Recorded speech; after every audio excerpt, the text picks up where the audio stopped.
amor, alegria, paz, paciência, bondade, delicadeza, mansidão, domínio próprio e fidelidade. Esses são os 9 frutos do Espírito Santo. E no dia de hoje vou passar um direcionamento de como você faz para viver os frutos do Espírito no seu dia a dia e como você consegue ter uma vida íntima com o Espírito Santo.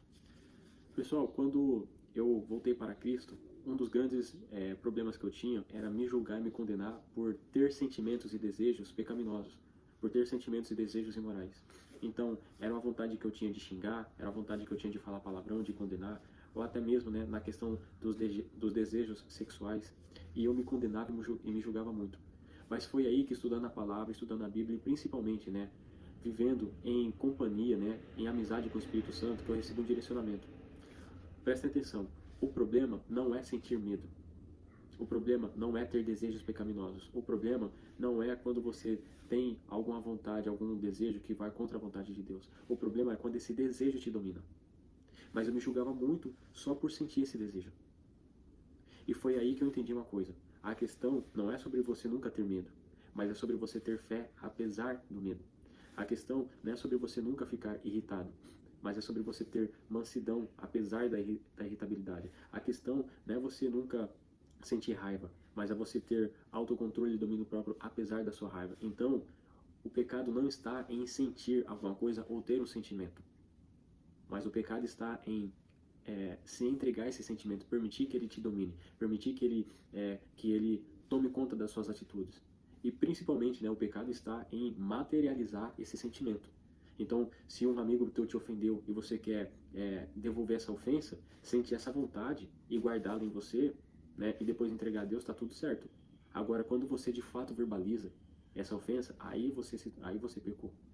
Então, sentir o desejo, né, de pecar, gente, até certo ponto não tem problema, está tudo certo, porque a nossa carne, ela sempre vai inclinar para o pecado. Mas o pecado mesmo se consiste em quando você se materializa, quando você se sacia com esse pecado. Então, meus amados, como que você faz para vencer esses sentimentos? Como que você faz para vencer, né, esses desejos? Né? Desfrutando da amizade e do companheirismo diário do Espírito Santo. Andando conectado com a palavra. A palavra do Senhor diz lá em Salmo 91, aquele que habita no esconderijo do Altíssimo. Pessoal, habitar não é visitar de vez em quando. Habitar não é visitar Deus, não é falar com Deus pela manhã e depois se esquecer durante o dia. Habitar não é ficar no efeito elástico com Deus, né? Vem um problema, a gente se abastece de Deus. Aí passa o problema, a gente volta a pecar. Né? Onde a gente busca a Deus, né? Como se fosse um botãozinho de emergência. Habitar é permanecer com Deus, no início do dia até o final. Então, quando vocês começarem a permanecer na presença do Espírito Santo, aí vocês vão ter suas vontades, seus desejos, seus gostos, seus anseios todos purificados. É claro, né, que vai ter o seu trabalho, vai ter a mão na massa. Muitas vezes Deus ele vai te ensinar a renunciar a certas coisas, né? Mas quando você habita, né, no esconderijo do Altíssimo, habita na presença de Deus, aí as coisas começam a ser transformadas na sua vida. Então entenda, se você tinha o mesmo problema que eu, de pelo fato de sentir alguma coisa, já se julgar, se condenar, já achar que estava pecando, entenda, até certo ponto não tem problema nenhum, porque você precisa também aprender a controlar os pensamentos intrusivos, os pensamentos negativos, os pensamentos maus, né? Os pensamentos tóxicos, que se você não aprender a controlá-los, né, de fato, você vai materializar esses pensamentos, né, nas suas atitudes. Aí sim vai se tornar um pecado.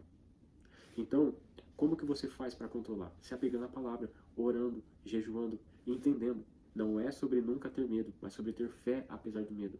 Não é sobre nunca ter acessos de raiva e irritabilidade, mas é você ter paz e mansidão apesar desses sentimentos ruins. Porque a palavra do Senhor fala, aonde abundou o pecado, superabundou a graça. Ou seja, para cada fruto da carne, você tem a 30, 60, 100 vezes mais os frutos do Espírito Santo. Agora, basta você estar disposto a ir buscar na fonte da vida. Para que, independente de você, né, esteja à frente de ministérios ou não, independente de você, né, que esteja à frente de liderança ou não, ainda continue com o fogo do Espírito Santo, né, avivado, queimando no seu coração. Beleza, meus amados? Espero que esse vídeo possa ter te ajudado e que agora você possa entender que sentir algum desejo, alguma vontade, até certo ponto, está tudo certo. O problema é quando você materializa esse pecado. E quando isso acontecer, não se apegue aos desejos, mas sim à palavra de Deus, mas sim aos frutos do Espírito Santo, ok? Feche seus olhos e ore comigo. Querido Deus, muito obrigado pela vida deste filho, dessa filha que está aqui comigo. eu te apresento essa vida. E, querido Pai, eu oro para que esta vida continue sendo transformada, bem como a minha. Eu oro para que a nossa vida continue sendo transformada. Eu clamo o batismo diário do Espírito Santo para a nossa vida e que no dia de hoje o Senhor derrame sobre a nossa vida a sabedoria, o entendimento necessário para que a gente possa andar em conformidade com o Espírito Santo, andar, né, no centro da sua vontade. Querido Deus, nos dê a tua sabedoria para que a gente possa hoje, amado Pai, viver a vida sem se desviar da sua vontade e da sua palavra. Em nome do Senhor Jesus, amém, amém e amém.